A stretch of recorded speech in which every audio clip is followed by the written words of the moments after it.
उधर महाराष्ट्र में बीजेपी शिवसेना गठबंधन ने 5 साल सरकार चलाने के बाद एक बार फिर सत्ता में वापसी का आंकड़ा हासिल कर लिया है। बीजेपी 105 और शिवसेना 56 सीटें जीतने में कामयाब रही है। पिछले विधानसभा चुनाव की तुलना में दोनों ही पार्टियों की सीट घटी है, लेकिन गठबंधन सरकार की वापसी हो गई है। वहीं कांग्रेस एनसीपी गठबंधन की सीटें बढ़ी तो जरूर हैं, लेकिन वो बहुमत के आंकड़े से काफी पीछे रह गया है।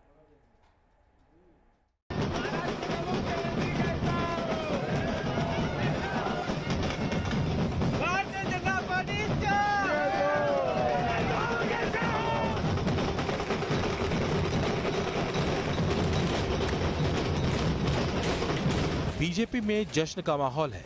मुख्यमंत्री देवेंद्र फडणवीस की खुशी संभाले नहीं संभल रही है। वहीं गठबंधन के साझीदार शिवसेना प्रमुख उद्धव ठाकरे भी अपनी खुशी छिपा नहीं पा रहे हैं। चेहरे पर रह रहकर मुस्कुराहट की रेखा खिंच जाती है। वो भी क्यों नहीं, आखिर बीजेपी शिवसेना गठबंधन ने न केवल सत्ता में वापसी की है, बल्कि कांग्रेस एनसीपी को सत्ता से दूर रखने में भी कामयाबी हासिल की है। सूबे की राजनीति में बीजेपी शिवसेना गठबंधन पहले भी सरकार बना चुका है, लेकिन लगातार 2 बार सरकार बनाने में ये गठबंधन पहली बार सफल हुआ है। आत्मविश्वास के साथ कहता हूं कि आप वोट परसेंटेज देखिए, जनादेश पूरी तरीके से बीजेपी के पक्ष में है। कार्यकर्ताओं ने जो परिश्रम किया है उसका फल मुझे लगता है आज हमें मिला है। भारतीय जनता पार्टी पर जो मतदाताओं ने विश्वास दिखाया वो भी बहुत मायने रखता है। ये सही है कि चुनाव में पंकजा मुंडे समेत बीजेपी के कई बड़े नेताओं को हार का सामना करना पड़ा। इसके बावजूद बीजेपी शिवसेना गठबंधन की जीत ने महाराष्ट्र की राजनीति में 5 दशक बाद एक नया इतिहास रच दिया है। महाराष्ट्र के चुनावी नतीजों से ये तय है कि मुख्यमंत्री देवेंद्र फडणवीस अपना 5 साल का कार्यकाल पूरा करने के बाद दोबारा मुख्यमंत्री बनने जा रहे हैं और उन्होंने महाराष्ट्र की राजनीति में 5 दशकों से चली आ रही उस परंपरा को तोड़ दिया है, जिसमें साल 1972 के बाद कोई सीएम लगातार दोबारा मुख्यमंत्री नहीं बन पाया। First time in history in Maharashtra, opposition will form second time government in Maharashtra in consecutive term. It is a great achievement. The people have expressed faith in us, and I thank the people of Maharashtra. Maharashtra के चुनाव में BJP Maratha आरक्षण, किसानों की कर्ज माफी, सुशासन, 3 तलाक और अनुच्छेद 370 को मुद्दा बनाकर उतरी थी। प्रधानमंत्री नरेंद्र मोदी ने भी महाराष्ट्र चुनाव में ताबड़तोड़ रैलियां की और विपक्ष पर जमकर निशाना साधा। हम स्वच्छ भारत की बात करते हैं तो कांग्रेस के पेट में मरोड़ होने लगती है। वहीं कांग्रेस और एनसीपी ने बीजेपी को अर्थव्यवस्था के मुद्दे पर घेरने की कोशिश की। राहुल गांधी ने आर्थिक सुस्ती और बेरोजगारी के लिए सत्ताधारी पार्टी को दोषी ठहराया। अपने भाषणों में नोटबंदी और जीएसटी को नाकाम बताया, लेकिन बीजेपी के मुद्दों के सामने विपक्षी दलों की तरफ से उठाए गए मुद्दे कमजोर नजर आए और सत्ता की चुनावी बाजी बीजेपी शिवसेना ने जीत ली।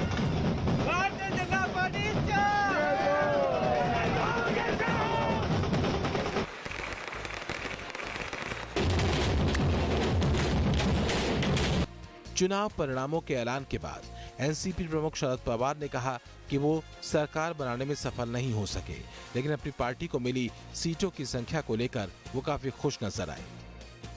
हम चाहते थे इससे भी ज़्यादा आगे जाने के लिए हमारे प्रयास थे, मगर ये सब और सिचुएशन में हम यहाँ तक पहुँचे, इससे मुझे खुशी है और मैं इसका पूरा क्रेडिट पार्टी के वर्कर और आम जनता को देना चाहता हूँ।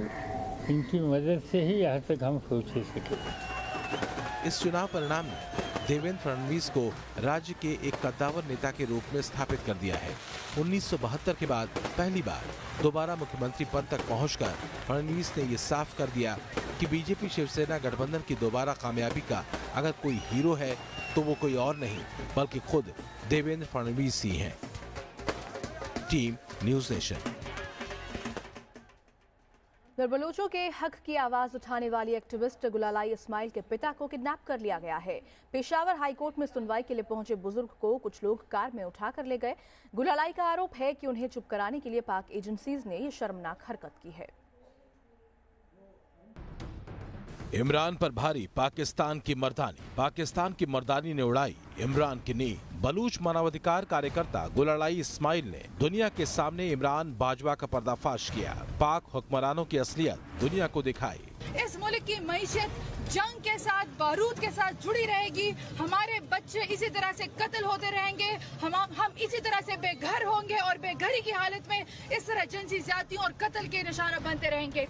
पाकिस्तान में होने वाले जुल्म सितम को विश्व बिरादरी के सामने रखा तो इससे आतंक पर पहले ही चौतरफा गिरे पाकिस्तान की हुकूमत और सेना बिलबिला उठी। लेकिन वो मलालाई को तो सबक नहीं सिखा सकते, क्योंकि पाकिस्तान के जुल्म सितम से तंग आकर वो अमेरिका पहुंच चुकी है और न्यूयॉर्क में महफूज है। लिहाजा इमरान और बाजवा के इशारे पर गुलालाई के परिवार को तंग किया जा रहा है। पहले तमाम तरकीबें आजमाई गईं, परिवार पर कानूनी शिकंजा कसा गया, झूठे केस में फंसाया गया, लेकिन गुलालाई के परिवार का हौसला नहीं टूटा। वो पाकिस्तान के हुक्मरानों के आगे नहीं झुके। तो अब पाकिस्तानी सेना और पाक एजेंसियां नीच हरकत पर उतर आई हैं। गुलालाई के पिता को अगवा कर लिया गया है, वो भी पेशावर हाईकोर्ट जैसे अति सुरक्षित इलाके से। गुलालाई इस्माइल ने सोशल मीडिया पर खुद एक वीडियो पोस्ट कर इसकी जानकारी दी तो दुनिया सन्न रह गई। My father, Professor Muhammad Ismail, has been picked up from the front of Peshawar High Court. My father was there for a case hearing. As soon as he came out and to go towards car parking, he was picked up. There were some men who came in black militia dress. They were already waiting for him. They were wearing black militia dresses. They were in a black vehicle. They took my father in a black vehicle. We don't know where he has been taken to. गुलालाई ने आरोप लगाया कि पिता की kidnapping Pakistani एजेंसियों की उन्हें और उनके पिता को चुप कराने की साजिश है। My father was a law-abiding citizen. He was already presenting himself to the court in every case which was made against him. It is extreme. I am extremely worried that where my father has been taken, I am extremely worried that he will be tortured. I am extremely worried what kind of police state Pakistan has become, where people are first abducted, they are first arrested, and then cases are made against them. If my father was accused of any crime, they should have done an FIR against him. They should have registered a case against him and had given him the opportunity to present himself to the court. An opportunity of free and fair trial shall have been given to my father, but instead my father has been picked up by the agencies. This is an attempt to silence. गुलालाई का आरोप है कि पाक एजेंसियां लंबे अरसे से बलूच के लोगों की आवाज दबा रही हैं। पहले उन्हें निशाना बनाया गया और अब उनके पिता पाक के जुल्म सितम का शिकार बन रहे हैं। Since I have come to the US, first they made it difficult for me to stay alive in Pakistan, to be able to speak up when I fled the persecution. Now my parents are being persecuted in the very same pattern. Pakistan is crushing voices of dissent. They are punishing voices of dissent to punish me, to force me into silence. Now my father is being punished. Pakistani एजेंसियों को शकमा देकर New York पहुंची गुलालाई इस्माइल पाक के अत्याचारों से पीड़ितों का चेहरा बनकर उभरी हैं। उन्होंने पाकिस्तानी सुरक्षा बलों द्वारा महिलाओं के बलात्कार और लोगों को जान से मारने और तमाम दूसरे तरह के अत्याचारों के खिलाफ दुनिया भर में बिगुल फूंका हुआ है, जिससे पाकिस्तान की सेना बौखलाई हुई है। Team news nation. उधर जम्मू कश्मीर में पाकिस्तान की सेब साजिश जारी है। सेब के किसानों के साथ साथ पाक परस्त आतंकी ट्रक ड्राइवर्स को भी निशाना बना रहे हैं। शोपियां में सेब लेने गए 2 ट्रक ड्राइवर्स की आतंकियों ने हत्या कर दी है।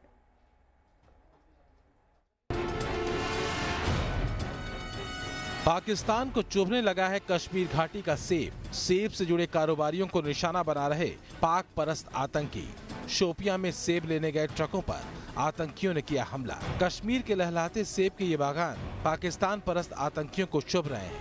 यही वजह है कि कश्मीर में खौफ और नफरत फैलाने के लिए आतंकी संगठन सेब वाली साजिश रच रहे हैं। पिछले कुछ दिनों से आतंकी लगातार सेब के कारोबार से जुड़े लोगों को निशाना बना रहे हैं। गुरुवार को सेब लेने गए ट्रकों पर आतंकियों ने हमला बोल दिया। जानकारी के मुताबिक आतंकियों ने ट्रकों पर अंधाधुंध गोलियां चलाई।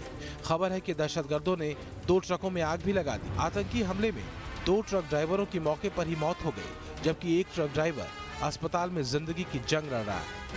घायल ट्रक ड्राइवर का नाम जीवन बताया जा रहा है और वो पंजाब के होशियारपुर का रहने वाला है, जबकि मारे गए एक ट्रक ड्राइवर की पहचान मोहम्मद इलियास के रूप में हुई है। इलियास राजस्थान के अलवर का रहने वाला था। आतंकी हमले के बाद शोपियां में चित्रगाम इलाके में सेना आतंकियों की तलाश में सर्च ऑपरेशन चला रही है। पिछले कुछ दिनों से आतंकी लगातार सेब किसानों और ट्रक ड्राइवरों को निशाना बना रहे हैं। घाटी में पिछले 10 दिनों में ट्रक ड्राइवरों पर हमले का यह तीसरा मामला है। इससे पहले 14 अक्टूबर को भी आतंकियों ने एक ट्रक चालक की गोली मारकर हत्या कर दी थी और सेब कारोबारियों के साथ मारपीट भी की थी। कश्मीर में सेब का बहुत बड़ा कारोबार है। आतंकी सेब कारोबारियों, बागान मालिकों और मजदूरों पर हमला कर डराना चाहते हैं। जम्मू कश्मीर की सबसे बड़ी इंडस्ट्री हॉर्टिकल्चर इंडस्ट्री है। अगर इस पूरी इंडस्ट्री की बात करें तो तकरीबन 8000 करोड़ की ये इंडस्ट्री है, जिसमें से 90% बिजनेस जो है वो सेब के बागानों का है। आतंकियों की सेब वाली साजिश को देखते हुए सेना भी चौकन्नी है और सेब कारोबारियों की हर मुमकिन सुरक्षा मुहैया कराने की बात कर रही है। Feel for the farmers and I assure the farmers of Kashmir that all possible and security will be provided. अनुच्छेद 370 हटने के बाद कश्मीर के लोग बदली हुई फिजा में अपना बदला हुआ मुकद्दर देखते हैं। 70 साल से लोगों की नजरों में जो निराशा थी वो अब छटने लगी है। नई व्यवस्था में लोग अपने अरमानों की उड़ान देख रहे हैं, लेकिन कुछ आतंकी हैं जो अरमानों को रौंदना चाहते हैं। सेना और सरकार दो मोर्चे पर लड़ रही है, एक नई व्यवस्था को बनाने में और दूसरा आतंकियों के दिमाग में पाकिस्तानी सोच को कुचलने में। ऐसे में आतंक की हार पक्की है। श्रीनगर से इद्रिस लोन के साथ टीम न्यूज नेशन। उधर मध्य प्रदेश के निवाड़ी जिले में रहने वाली एक महिला ने अपने 2 बच्चों की जान ले ली और उसके बाद खुद भी फांसी लगा ली। अब तक खुदकुशी की वजह सामने नहीं आई है। पहले 2 लाडलों की ली जान, फिर मां ने भी की खुदकुशी। घटना से गांव में पसरा मातम। मध्य प्रदेश के निवाड़ी में उस वक्त सन्नाटा पसर गया जब एक घर से 3 मौत की खबर सामने आई। बताया जा रहा है कि यहाँ एक मां ने पहले अपने 2 बेटों को फांसी पर लटका दिया और बाद में खुद भी जान दे दी। दोनों बच्चों की उम्र 10 साल के आसपास बताई जा रही है। निवाड़ी में रहने वाली मां संगीता ने अपने 2 बेटों को मौत के घाट उतार दिया। महिला ने घटना को उस वक्त अंजाम दिया जब वो घर पर अकेली थी। संगीता के सास ससुर खेत गए हुए थे जबकि पति दुकान पर था। जब महिला का देवर स्कूल से घर लौटा तो अपनी भाभी और 2 भतीजों को फांसी पर लटका देखकर उसके होश उड़ गए और उसने चिल्लाना शुरू कर दिया। चीख पुकार सुनकर आसपास के लोग जुटे और फिर घटना की जानकारी पुलिस को दी। पुलिस उसका की जांच कर रही है और जांच उपरांत जो साक्ष्य आएगी उस पर कार्रवाई की जाएगी। घटना की जानकारी मिलने के बाद पुलिस की टीम मौके पर पहुंची और मामले की जांच शुरू कर दी। शुरुआती जांच में सुसाइड की वजह का खुलासा नहीं हो पाया है। पुलिस महिला के पति और परिवार वालों से पूछताछ कर कड़ियों को जोड़ने की कोशिश कर रही है। Sudhir Trivedi, news nation, Niwari. और अगली खबर उत्तर प्रदेश के कानपुर से है, जहां एक सिरफिरे टीचर पर एक छात्रा को गोली मारने का आरोप है। क्या है पूरा मामला, देखिए जरा। सिरफिरे टीचर की करतूत, छात्रा को मारी गोली। मामला उत्तर प्रदेश के कानपुर देहात का है, जहां एक सनकी टीचर ने सरेराह नाबालिग छात्रा को गोली मार दी। कानपुर देहात के गांव में रहने वाली 8वीं की छात्रा को उसके टीचर शैलेंद्र सिंह राजपूत ने गोली मार दी। आरोपी ने उस वक्त घटना को अंजाम दिया जब नाबालिग छात्रा छुट्टी होने के बाद स्कूल वैन से उतरकर घर जा रही थी। तब सिरफिरे शिक्षक ने छात्रा को रोकने की कोशिश की। जब छात्रा नहीं रुकी तो आरोपी ने बीच रास्ते में ताबड़तोड़ 3 गोलियां चला दी, जिसमें से एक गोली छात्रा की गर्दन में लगी। गोली लगने पर छात्रा बेहोश होकर नीचे गिर गई। वारदात को अंजाम देने के बाद सनकी टीचर मौके से फरार हो गया। घटना की सूचना मिलने के बाद मौके पर पहुंचे स्कूल मैनेजर की गुस्साए गांव वालों ने पिटाई कर दी। पुलिस ने गांव वालों को रोका और आरोपियों पर कड़ी कार्रवाई का भरोसा दिया। अभी जो प्रथम दृष्टया जो पता चल रहा है कि उनके स्कूल में जो टीचर ने उसने ये कृत्य किया है। हालांकि अभी तहरीर आनी बाकी है और इवेंट निकाल दी गई है, पुलिस की जा रही है और आगे जो कार्रवाई होगी उसके बारे में बात करेंगे। पुलिस के मुताबिक आरोपी शिक्षक को 3 महीने पहले आशिक मिजाजी के चलते स्कूल से निलंबित कर दिया गया था। छात्रा को नाजुक हालत में अस्पताल में भर्ती कराया गया। पुलिस आरोपी शिक्षक शैलेंद्र राजपूत की सरगर्मी से तलाश कर रही है। Amit Singh, news nation, Kanpur. मध्य प्रदेश के डिंडोरी में पुलिस टीम पर लोगों का गुस्सा सामने आया है। महिला की छेड़खानी से गुस्साए लोगों ने पुलिस के खिलाफ नारेबाजी की। कई घंटों तक लोगों ने पुलिस टीम को जाने नहीं दिया। बीच सड़क पर हंगामा, मनचले की आई शामत, हंगामे की ये तस्वीरें मध्य प्रदेश के डिंडौरी की हैं। यहाँ एक महिला से छेड़खानी के बाद जमकर हंगामा हुआ। गुस्साए लोगों ने मनचले युवक की जमकर मरम्मत कर दी। जब पुलिस मौके पर पहुंची तब भी लोगों का गुस्सा शांत नहीं हुआ। गुस्साए लोगों ने पुलिस की डायल 100 गाड़ी को ही घेर लिया। सूचना मिली थी कि ग्राम कनी सांगवा में एक अज्ञात व्यक्ति को संदिग्ध घूमते हुए पकड़ा गया है। मैं मौके पर पहुंचा। उस व्यक्ति से अभी नाम पता पूछा नहीं गया है। काफ़ी ग्रामीण लोगों की भीड़ थी, जिस कारण उसे भी सुरक्षा में लेकर के थाने पहुंचा गया। पूछताछ की कर अलग से कार्रवाई की जाती है। डायल 100 को 1 घंटे तक बंधक बना के रखा था। ये ऐसा कहना गलत है। लोगों की चाहत है कि उसको यही मौके पर पूछताछ करके तस्दीक की जाए। चूँकि यहाँ संभव नहीं था, इस कारण से थाने ले जाया गया। लोगों का आरोप है कि कुछ दिन पहले इलाके में एक बुजुर्ग की हत्या कर दी गई थी, जिसमें इसी युवक का हाथ हो सकता है। महिला से लूटपाट के बाद हत्या की आशंका जताई जा रही है। लोग इस बात से भी नाराज दिखे कि पुलिस अब तक कातिल का सुराग नहीं लगा पाई है। इनको रगड़ रहा था सर, इतना चाह रहा है वहाँ जितनी जितनी जात रही तितनी गाड़ी चला उतरी सी 3 चक्कर हुन्ने रगेड़ी सी। कैसे डर गए आप लोग? हाँ हम डर गए सर, हम बहुत चिल्लाए हैं, दौड़ो दौड़ो बचाओ बचाओ बचाओ बचाओ कह के। एक हाथ के नहीं देखा सब रखड़ पोखर गई सी। हमारे थरथारी के मारे प्राण जा भाई भर घर में कौन कदारी आ जावे जरूरत लगत है। नीट डरात रही सब। जब कात हुती से आबारे मुकेश आबारे बड़ा तले बारे चट्टा कुछ नहीं बतावे। हालात बिगड़ता देख थाने से और पुलिस बल को बुलाया गया। अधिकारियों ने गुस्साए लोगों को समझाया, तब कहीं जाकर मामला शांत हुआ। Nishat Sodhi, news nation, Dindori. रामनगरी अयोध्या को बेहद शानदार ढंग से सजाया गया है। इस बार दीपोत्सव पर खास इंतजाम किए गए हैं। लाखों दीप जलाकर अयोध्या में रिकॉर्ड बनाया जाएगा।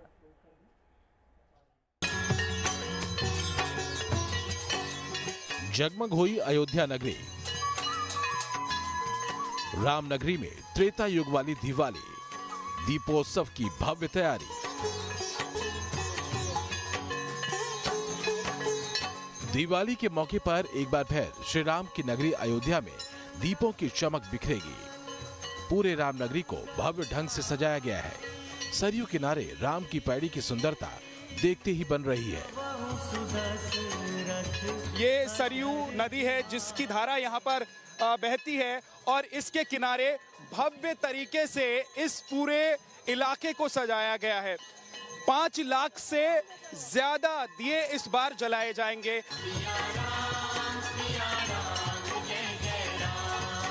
दिवाली पर रामनगरी अयोध्या त्रेता युग जैसी नजर आने वाली है।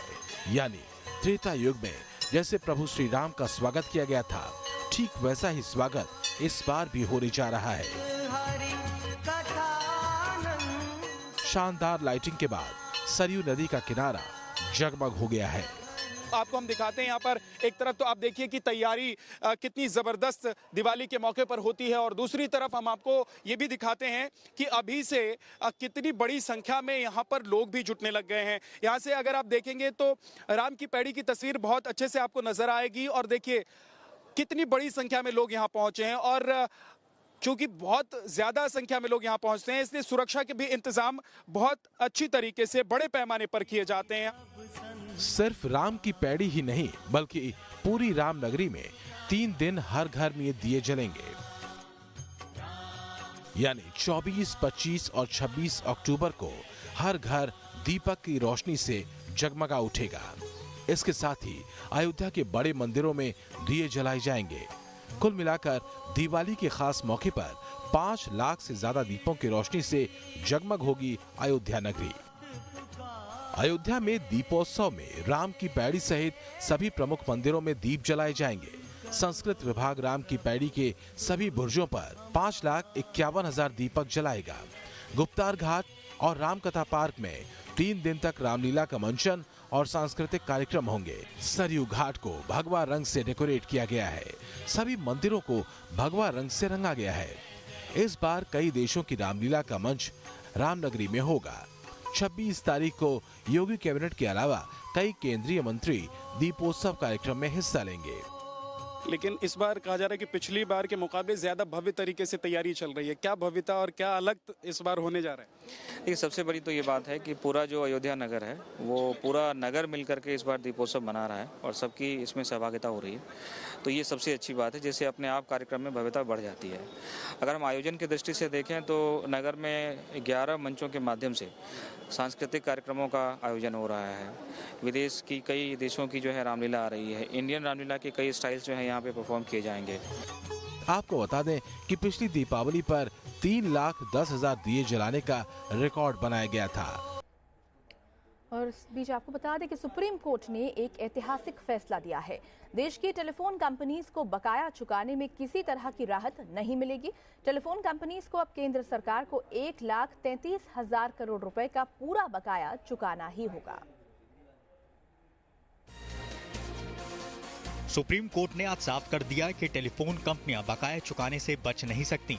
सुप्रीम कोर्ट ने दूरसंचार विभाग की अर्जी कबूल कर ली और टेलीफोन कंपनियों की अपील खारिज करते हुए सख्त टिप्पणी की कि टेलीकॉम कंपनियों की याचिका विचार करने लायक भी नहीं है। टेलीफोन कंपनियों को लाइसेंस फीस और स्पेक्ट्रम इस्तेमाल करने की फीस देनी होगी। इसमें करीब 93,000 करोड़ की लाइसेंस फीस और 41,000 करोड़ का SUC चुकाना होगा। कंपनियों को बकाये पर ब्याज और जुर्माना भी देना होगा। सरकार के पास टेलीफोन कंपनियों का जो कुल बकाया बताया जा रहा है उसमें एयरटेल के पास 21,682 करोड़ रुपए, वोडाफोन के पास करीब 19,824 करोड़ रुपए, रिलायंस कम्युनिकेशन के पास करीब 16,457 करोड़ रुपए, MTNL के पास 2,537.48 करोड़ और BSNL के पास करीब 2,099 करोड़ रुपए की लाइसेंस फीस बकाया है। इसके अलावा स्पेक्ट्रम यूजेस चार्ज के 41,000 करोड़ रुपए भी बकाया हैं। हालांकि अभी फीस चुकाने की आखिरी तारीख तय नहीं हुई है, लेकिन जानकार कह रहे हैं कि वोडाफोन और आइडिया के लिए आने वाले दिन काफी मुश्किल भरे होंगे। मेरे ख्याल से वोडाफोन आइडिया के लिए इस झटके को बर्दाश्त करना थोड़ा मुश्किल होगा, क्योंकि आज की डेट में भी अगर हम उनके रिजल्ट देखें तो उनका क्वार्टरली लॉस 6,000 करोड़ या 5,000 करोड़ के लगभग होता है और कंपनी में 1,30,000 करोड़ का डेट है। तो ऐसे में वोडाफोन आइडिया मेरे को लगता ही नहीं कि ये झटका सहन कर पाएगा। जो लोग बीते कई सालों से टेलीफोन कंपनियों का रवैया करीब से देखते आए हैं, उनका कहना है कि ये फैसला बहुत पहले हो जाना चाहिए था। बकाया ना चुकाना टेलीफोन कंपनियों की मनमानी थी, जिस पर काफी पहले रोक लग जानी चाहिए थी। मेन इशू ये है कि पिछले 20 साल तक ये लोग चोरी करते रहे, ये ऑपरेटर्स चोरी करते रहे और आज सुप्रीम कोर्ट ने DOT को सही ठहराया और इनकी जो चोरी थी उस पे उन्होंने लगाम लगाया। ये टैक्स पेयर का पैसा था जो टैक्स पेयर को मिलना चाहिए। ये अगर यही डिसीजन आज से 20 साल पहले आता, 1999 में जब DOT ने पहला नोटिस भेजा था उस समय आता, तो ये सारा का सारा पैसा टैक्स पेयर का पैसा भारत सरकार की किटी में जाता, जो कि एक टैक्स पेयर के लाभ के लिए इस्तेमाल होता। इससे पहले telephone dispute settlement and appellate tribunal यानी TDSAT ने कहा था कि टेलीफोन कंपनियों के रेंट, फिक्स्ड एसेट को बेचने से होने वाले फायदे, लाभांश भी एडजस्टेड ग्रॉस रेवेन्यू यानी AGR के तहत आएंगे। TDSAT के इसी आदेश के खिलाफ टेलीफोन कंपनियों ने सुप्रीम कोर्ट में अपील की थी, जो खारिज हो गई, क्योंकि नई टेलीकॉम पॉलिसी के मुताबिक टेलीफोन कंपनियों को AGR का कुछ हिस्सा सालाना लाइसेंस फीस के तौर पर भी चुकाना है। अरविंद सिंह, न्यूज नेशन, नई दिल्ली। और चलिए इसी के साथ इस बुलेटिन में इतना ही, लेकिन खबरों को और विस्तार से जानने के लिए आप न्यूज नेशन की वेबसाइट www.newsnation.in पर लॉग ऑन कर सकते हैं। इसके अलावा आप हमारे फेसबुक पेज से भी जुड़ सकते हैं। न्यूज नेशन के यूट्यूब चैनल को सब्सक्राइब कीजिए और हर जरूरी खबर के लिए हमारे ट्विटर हैंडल को भी फॉलो कीजिए और अपने मोबाइल फोन पर पल पल की हर अपडेट पाने के लिए आप हमारा ऐप भी डाउनलोड कर सकते हैं। तो बने रहिए न्यूज नेशन के साथ, क्योंकि खबरों का सिलसिला यहाँ कभी नहीं थमता।